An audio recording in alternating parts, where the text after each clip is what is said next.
ஒரு மனிதர் எப்படி வாழ்வாரோ அப்படித்தான் அல்லாஹ் மரணத்தை கொடுக்கிறார். நாங்கள் பாவத்தினுடைய அந்த விழுதுகளில், பாவத்தினுடைய ஆள் கிணறுகளில் கிடந்து நாங்கள் வாழ்ந்து கொண்டே இருக்கிறோம் என்று சொன்னால் பாவம் செய்த நிலையிலேயே எங்களினுடைய மரணங்கள் வரும். அதனால்தான் பாவத்தின் தௌபாவிற்கான முதல் நிபந்தனை என்னவென்று சொன்னால் அந்த பாவத்தை விட்டு நாம் வெளியேற வேண்டும். அந்த பாவம் செய்து கொண்டிருக்கக்கூடிய நிலையில் அல்லாஹ் நம்மை பாதுகாக்கட்டும். நாம் தௌபா செய்வது என்பது அந்த தௌபாவிற்கு நாம் மோசடி செய்து கொண்டிருக்கக்கூடிய ஒரு காரணம்.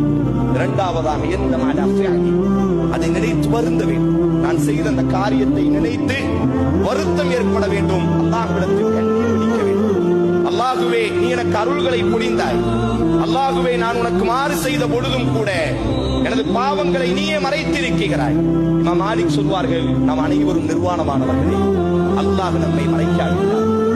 நம்முடைய அந்தரங்கங்களை எல்லாம் வெளிப்படுத்தி விட்டால் ஒரு தாய் ஒரு மகனை நேசிக்க மாட்டாள். சொல்லுவார், என்னுடைய அந்தரங்கத்தை அல்லாஹ் வெளிப்படுத்தி விட்டால் எனது மனைவி என்னோடு வாழ மாட்டார். என்னுடைய தாய் என்னுடைய அந்தரங்கத்தை அல்லாஹ் எனக்கு வெளிப்படுத்தி விட்டால் அல்லாஹு சித்தீருன், அல்லாஹ் மறைக்கக்கூடியவன்.